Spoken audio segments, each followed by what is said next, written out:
Well, welcome into another exciting episode of The Scene. I'm your host, Bubba Starts, and with me today is singer-songwriter Lazarus. Welcome to the show, brother. Hello, Bubba. Thank you for having me. It's my pleasure, man. Well, I mean, we know that you've risen from the dead. No, I'm just. No, Why don't you go ahead? Why don't you go ahead and tell people a little bit about who you are and what it is you do, and we'll get into what the present and then the future hold. yeah, I'm a singer and songwriter, going by Lazarus. Was formerly going by I'm Lazarus, and kind of going through a little bit of a brand change right now. That's why you may see conflicting things on the internet. But also a multi instrumentalist, and I do a few other things. Like I have a Ramones tribute band, and I do some backing musician work for certain musicians at times, which might be something we get into today. But yeah, overall, just a singer songwriter at heart. That's awesome, man. And where are you from, Laz? Minneapolis, Minnesota, St. Paul, Minnesota, born and raised. I kind of bounced around the Twin Cities my whole life. Yeah, that's great. And we've definitely been expanding our influence into that area. Some good friends up there with the North Star Original Review, Yeah, I've been AJ seeing that. Stone. Yeah. Yeah, well, and those guys are doing a great thing, and we're happy to Shout out really to overlap. shout out to AJ Stone there. Yeah. Yeah, yeah, always, man, always. I've been very fortunate. So I live in South Dakota, and we don't really, I mean, Sioux Falls is a metro area. I'm about 90 minutes outside of Sioux Falls, but it's nothing like the cities are, right? So it's been nice for me to grow with a couple different communities. I'm also a member of the Midwest Country Music Organization, and it's so important in this age of the independent artist to have those communities. So you've been bouncing around, you've been in the cities for a long time. I'm going to assume that you're fairly well connected with a community of artists and stuff up there as well, then. Oh yeah, definitely. I mean, all throughout the years, there's been different kind of communities and groups that have come and gone, and right now, like you mentioned, the North Star Original Review is kind of one of the big ones that's really putting on a lot of local music right now and a lot of new music, new artists, and really helping to grow a community of artists that weren't otherwise playing together now getting to play together. And a lot of it has to do with the format of the shows. There'll be six, seven artists or bands on per showcase or per show. Well, and that's a huge thing because knowing as someone who's performing that day that at the very minimum, you're going to play for those people, right? Yeah. Regardless of whether they're crowd, and you're going to meet and mingle with other artists, and that's going to advance your career. So I think that one thing that can kind of get lost with those type of shows is the personal friendships that you're actually making with other artists as Yeah. well as playing your music for a few new fans and listeners that might be out there as well. Right. No, exactly. I mean, you said it. And especially if you're maybe coming from out of town to play, which there have been, we've had a few out of town people come in to do a North Star show, and it's been pretty, they've been pretty excited about it and happy with the results. Well, and that's going to be me in April, buddy. So looking forward to coming I'll, out and I'll be there. awesome, man. Yeah. Well, and that's kind of just the start. We all just met each other within the last 6 months. Hmm. And for you guys, it's been such a comeback. Like Minneapolis, especially, but the whole state of Minnesota had a much different experience during 2019, 2020, 2021 than we in South Dakota did. Like we never really shut down. There was a period where it was but everything kind of moved very quickly, right? Sure. Where Yeah. and speaking, and I'm not familiar with your personal experience, but what I've heard from all of my friends that were in Minneapolis is that that time really sucked for y'all. You were locked in, nobody was going anywhere, there was no music, there was nothing. So really, what you're experiencing now is the re-emergence of what was a thriving music scene there for, I mean, since the 80s, right? I mean, Prince built Right. built a lot of this scene, right? I mean, the scene was there and Prince kind of, launched from there and Right. really gave it a lot of credence. But Minnesota, Minneapolis, especially, has always been known for a thriving music scene. And then to have that kind of taken away from not just the musician communities, but from the communities as a whole for years, right? Like it Mm-hmm. really did a number on you guys. A lot of venues, I'm sure, are closed that were open 5 years ago. A lot of these, the smaller places that you wouldn't, it's not a First Ave, right? But Yeah. it's supporting these artists that are in the beginning. A place like the Sherwood Lounge, where I've been Mhm. fortunate enough to play. A place like the Midway Saloon, we're very grateful to Mhm. still have something like that. It's such a different experience, and it's been fun for me because I get to kind of be a part of that, right? Where if it was Right. all still established and was the kind of behemoth that it was, it would be much harder for a guy like me coming from well out of town, right? I'm 5, 6 hours away, Right. but Right. to feel at this point, especially like, well, I am part of that scene. I may be a very small part of it, right? But I've been Yeah. accepted No. into it as an artist, as a podcaster and broadcaster of, and a supporter of that. So yeah, man, it's just it's really, really awesome to see everybody coming back, to see everybody coming back out, to see live music thriving again and Back to from be the a part dead, of you it. could say. Yeah. In a lot of ways, Lazarus, like, dude, no doubt. No doubt. I mean, it was dead for what, 2 or 3 years It essentially. it was very strange. Yeah, it was a very strange time. And one good thing that I do remember specifically, and I think a lot of Minneapolis musicians would remember this, and I don't know if this happened everywhere else, but we had a really big live streaming community pop off right around that time. So actually, a local musician, Smokin' Joe Scarpolino, believe I said that right. Shout out to Smoking Joe. Yeah, he actually, and he just played a North Star show not too long ago too. So he's kind of involved in the whole community. But I believe he was the one who started this like a Facebook group page where it was just like, hey, here's a place to just broadcast your live streams to maybe other people, other musicians, and we all kind of joined in. And man, it really went off. It was like every single day musicians were finding like we're doing different live streams, different combinations, and then it kind of became about who could do the most creative live streams and like who could do the best high quality live streams. And as far as like live concert performances like from your house or from your garage or living room or whatever, so that was an interesting thing that came of that. And it really kind of went away too, which is also pretty interesting. Like not many people like really do that anymore where they just hop on and like, hey, it's Friday night, I'm gonna live stream. Well, I we're all mean, busy playing in the bars again. right, yeah, I suppose so. That's true. Well, and it was great for what it was. It was nice that we had the ability to go online and to build up these communities that are still serving us, right? I mean, some of Right. these Facebook groups are still alive today, and maybe the live streaming has taken a little bit of a back seat, but the community is still there. And I think a lot of probably the North Star Original Review gang, were part Mhm. of that community as well. I know I didn't really tap in and play a lot, but was part of that. I was never really taken off the gig wheel. Oh, sure. So we didn't need to, right? We didn't need Yeah. to as much to dip into that. But I think that, I mean, you have companies like Nugs TV, you have live streaming services that are out there broadcasting larger scale concerts. I think a evolution of what the Scene Projects is and teaming up with North Star and Corey and AJ is to start figuring out how we can broadcast this to the live stream, right? Whether it's, through our website or through some other things or, social media or a YouTube page, whatever that is. I think where we're going is how do we now broadcast these events, right? These weekly events. How do we start broadcasting these, not posthumously, but live in the moment, and doing that as well. I have recorded our songwriter showcase.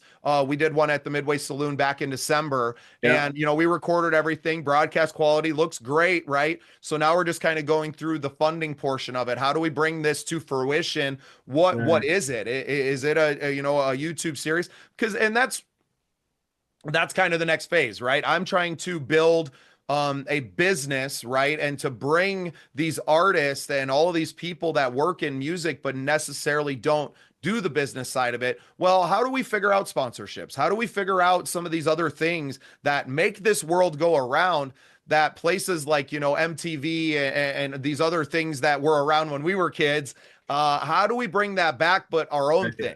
And what I've said about the Scene Projects, especially, is that like I want to be Rolling Stone, MTV, VA. I want to be all of that kind of bundled into one thing. And yeah, we'll see if we're able to bring that to fruition as this, or if it's another project. But I think that's where we're going, and it seems very evident that it's not only needed, but it's wanted as well. Yeah. And maybe podcasts and interviews are all kind of wrapped up into it. And there's a new local zine that just started around here called Tumbling Rock, like Rolling Stone, Tumbling Rock. But they're doing the local music scene a solid, and they're printing out like really high quality like write-ups and graphics, and like they only do like maybe 100 or 200 copies right now, but it's pretty cool. And like everyone who sees one or gets involved is always really impressed by it. So maybe things like that too. And Yeah, and when you start going to print, the only thing is money, right? It costs money. right. It's easy for me to run the online zine. We do Yeah. blog posts and reviews and Q&As on our website, and that's I had always had that dream of the print version of that because when I Right. was coming up, Oh, early yeah, me aughts, too. right? Me There was a too. magazine like that in every town, right? Some Minneapolis probably had four of them, right? Yeah, we did there were two for sure. There were two big ones coming up that yeah, it was awesome, but there neither of them are around anymore. And yeah, it's really kind of a gap or just sort of a void in the scene right now. But it's also I can see how it's due to technology changing, and we're increasingly in a paperless world. So I get that, but there's it's just like vinyl. People still have nostalgia for this stuff. So I think people still like seeing a physical hard copy magazine. They can just like the same way people like to buy physical media sometimes. Right. They're We want a visceral world, right? And yeah, I think especially people who go out to live music or, live musicians, having a cover on that, right? Where it, even if it's only 200 copies, still feels pretty fucking cool, right? yeah, Like, yeah, being on the local news, even though I can call because they're so hurting for content and get on there anytime I want to, even though it's relatively easy for me to do now because I've established that relationship, it's still sure, really cool getting to go in there, right? It's still yeah, really cool seeing yourself on the screen and getting right, to put that out there. So, yeah, I hope that they're coming back, right? And the yeah, financial side of it, the business side of that, and that's I guess why I've put it on myself to kind of learn some of these models, right? There's education out there available, there's information available. It's just having people that are motivated enough by making it about everyone else and not necessarily about the money of it or yeah, about any of that or the cachet or the celebrity of it, right? But just that it needs to be done. And that was yeah, always the heart of the Scene Projects as a podcast was, I went on and did a few of podcasts of my friends and was like, well, I have everything to do this at home. Why aren't I doing it? And I right, couldn't come up with a good answer, right? So it was like, well, anything that you say now is an excuse then. So start getting on camera, start getting behind a microphone, which I've yeah, done my whole life, and just start having conversations. And now look where it's grown to, right? I'm right, getting to talk to Lazarus, and this is not possible without turning things around a little bit and saying, hey, what can I do to serve my community? And my community is artists, man, creative people like you and like AJ, and especially people like that are doing it right in the North Star. That I want to feed you as much as I can, right? I want to feed you and I want to feed off of you as well. So, yeah, really love being tapped into the music scene in Minneapolis and really good to see it coming back. It's yeah. been a long time. Yeah, another guy I want to thank too from North Star is you mentioned him earlier, Corey Carlson. He's really the guy that actually introduced us, or he was the one that told me to reach out, and then I reached out a while ago, and like thanks for getting me in kind of quick here. I know you just got back to me recently, and we were able to set something up quickly. So yeah, it's good to finally connect now. Yeah, well, and we're gonna keep on connecting because you are, with a brand revamp. That means that you probably got some new music coming. Oh You've yeah, got things happening. So let's talk about your music, man. I mean, yeah. as everyone, you don't need to pigeonhole yourself into a genre for me, but tell us a little bit of what your music is like Sure. and what you got coming down the pipeline. Oh yeah, it's actually getting easier to, it's hard at first to describe yourself, but it's getting easier because it's very just Beatles-esque, and specifically the Paul McCartney Beatles-esque, where it's the poppy, upbeat sort of jaunty ditties, just real fun stuff, and also a lot of like ragtime influences. For those who don't know that that's like the entertainer on piano. Bum, bum, bum, bum, bum, bum, da, da, da, da, da, da, da, da, da, da, da, da, da, da, da, da, da, da, da, Think da, da. Charlie Chaplin. Shit like that, yeah. And so it's like So my stuff is kind of niche and specific like that, but also, I'm just a songwriter across the board, and like that's just like kind of like what a lot of my stuff tends to fall into because I like the real bouncy things. But I'm also, yeah, I have a lot of love for just pop music in general, really any music that catches my ear. I mean, it can be anything. And as far as new music, yeah, I mean, I'm currently working with Bryn Arns of Flip, who around Minnesota, they're pretty well known here in the metro and even some ways across the country too. They had a little bit of a radio hit in the 90s, early 2000s. Anyway, we're recording constantly every day. We're writing and recording, not every day, but we as much as we can get together, and I've put out I think 3 songs with him in the last 4 months. Did a Christmas song in December, and we we're only releasing like alternate versions of my songs right now, or just kind of B-side stuff because we're recording some A-side material with the hopes of doing something a little more with it. But I've released 3 B-sides in the last 4 months, and then just a few days ago, like 2 or 3 days ago, I took a real risk and I redid the Mickey Mouse theme song, the MICKEYMOUSE. For anyone who's familiar with that, go ahead and head on over to. Well, you have to actually. It's not available everywhere. It's only on the Rocksteady Records, either Bandcamp. But yeah, it's really the only place you can get it right now, actually, because I'm not going to Spotify with a bunch of this stuff, especially that one, because I'll get my ass sued into oblivion, I assume. And if that's not bad enough, the last line of the song, I specifically kind of take a jab at Kanye West. So I'm really just doubling down on the hate for this one, like as far as going after big entities. But Sometimes that's how you make it, though, Laz. You got to swing big, maybe, man. but Punch out style. I redid it into LAZARUS, Lazarus, Lazarus, Lazarus, Lazarus. Nice. And go to the Rocksteady Records Bandcamp. Just search Rocksteady Records. That's like currently the record label I'm releasing stuff under. And you can get the song on Bandcamp, and that's really the only way right now because Spotify streaming. It's like, what does that actually do for artists? If you if Less and less by the day, Laz. right, Less and less by the day. you can spare $3-4. The track is yours on Spotify or on Bandcamp. You see how programmed I am to say Yeah. Spotify? Hey, man, they know what they're doing, right? They And got me, those sons of bitches. yeah. Well, and we've been running into it now with the podcast world a little bit. Our songwriter showcase episodes, obviously, we're playing our music, right? But, the Spotify AI is just tagging and being like, oh, that's already over here. And we should be getting a penny for that song. And podcasts aren't for music. And I was like, look, It's you not guys, right. I'll put it on YouTube. YouTube's not hassling us. It's a Right. live, well, and it's live performances of people's songs. So we don't know the legalities. I know the artists themselves aren't trying to sue us, right? They were all in there. So if it's a matter of we just got to sign, dot some I's and cross some T's, then so be it. But yeah, Spotify is, while, our podcast is available there, and I'm very, very happy to have that. I mean, monetarily, they're not doing anything for Right. us, I got right? music on Spotify too, but I'm never pushing it really. Not my No, Spotify. no. Well, and why would you? You know what I Right. mean? And especially as more and more comes out about it, not to turn this into a whole Spotify bashing session, but Go.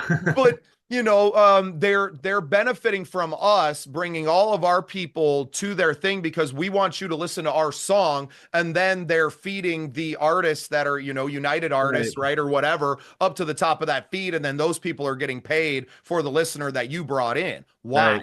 Why would I Who continue to drive people to your platform when you're doing almost next to That nothing just sounds for like them? a 9 to 5 job. Like that's just making the boss money. Well, and that's that's the model, and it's getting worse and worse as they're getting more greedy. And well, we used to make this, and I think it's going to lead to some other apps and some other technology coming out that is artist centric and does have that. And maybe that thing's out there now. We just haven't really, it hasn't been pushed up to the the top of the cultural, Mhm. the hive mind, if you will, yet. But I think that with everything that we're doing and podcasts like this and everything that's going on up there, like that's probably the next wave, right? By the end of this year, we might know a little bit more about, some of these companies that are out there because artists and a guy like Ari Herstand, who's been at the top of the scene. I know he's a Midwest guy. He's going to be a Yeah. speaker at our awards show, the Midwest Country Music Awards show weekend. But he's been railing against this from day one. Oh, is that the guy with the hair? Yeah, he's Yeah, got I a know. little curly Yes. fro. Yeah, Yeah. man. Great guy. Gives out a ton of free content. I've worked with him in the Yeah. past. Yeah, God, it's been like 15 years now. But it was, something that he's been railing against. And you listen to that and you're just like, why would I even waste any time or money trying to do that? And one thing that he expresses is email addresses. You should be getting your people's email addresses. You should be selling your music direct to fan. And that's something another Yeah. company like Indiepreneur is always pushing, direct to fan Yeah. marketing and running that. And I hope that, this podcast and the conversations that I have drive more people to use these things, right? There's a Yeah. lot of money on the table out there. Build an audience, start your own podcast is one thing I'm going to tell everybody listening. Like, if Mhm. you're an artist, you should have your own thing. It's not hard. It's literally a Zoom call, right? Like, this isn't It, hard, yeah. but getting it moving. And that's really the focus of what we are doing as not as a podcast network is getting people off the sidelines, right? Mhm. And we're talking to business owners and different things like that as well, but it's really to try and to build a business platform so that we can assist and empower creators, right? So we can come in at a lot lower price point and say, hey, this is how you're going to get this little thing going for you, and then just keep Yeah. doing it and keep doing it, and it's going to show dividends, right? There's going to be a return on your investment of your time.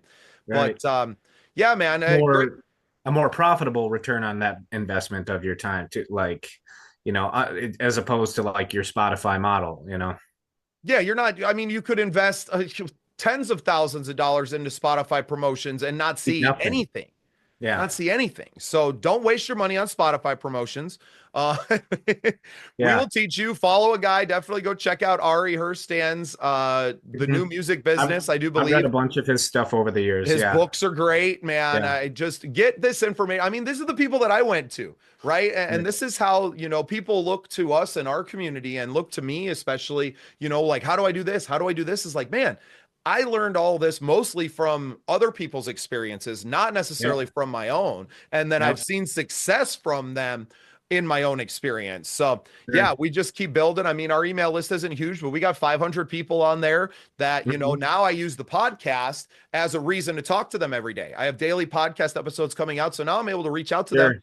and my songs are at the front and the back of our podcast, right? And I think these are just things that, most artists don't think of, right? Is that people are being introduced to you and your music through this other thing. And it's Right. okay that you're just talking, and it's Yeah. okay that maybe It's you're just okay with talking me. about your dog, right? Like, maybe you're just talking about your dog who's asleep at your feet.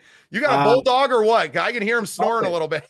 I got two. Oh, okay. I was gonna ask if you could hear that. I'm so sorry. I didn't know. I got two pit bulls sleeping at my feet here. One of them sauntered off just a little bit, but the other one, see, because the sun is coming in right now. It's like my Yeah. favorite time of day is when the sun is hitting the floor right I here. love it. Yeah, especially if you're apartment living or a small place, right? You got that one spot that my cat sits in the same places, brother.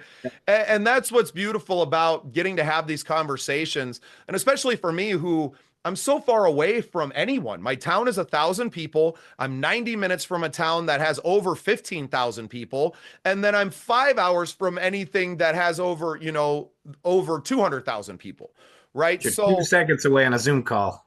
Exactly. And it's totally opened up my world to all of these different artists. And it's kind of starting with the Midwest and Minneapolis, but this thing's just going to Mhm. keep growing. And Yeah. we're not Yeah. even a year in. We're Yeah. not even a year into doing this. So, yeah, encourage everyone, get on a Zoom call, start talking to your friends, put that stuff on your YouTube channel. Don't be afraid of the word podcast. Don't think too hard about it. Just start having conversations with your friends and talking music, and things can grow from there. But Right. it's the vessel. It is how it's done these days. So, yeah, I'll get off my soapbox now. Oh Laz, no, I mean, I'm right on that soapbox with you.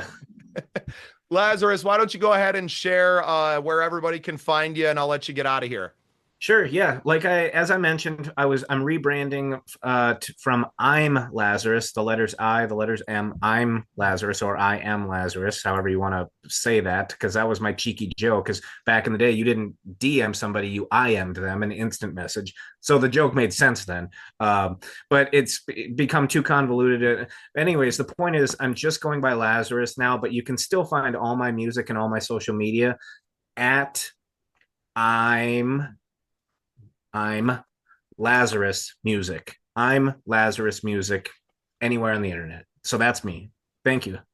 Awesome, brother. No, I appreciate you. And Lazarus, thanks for being part of the scene. Thank you. Thanks you for having me.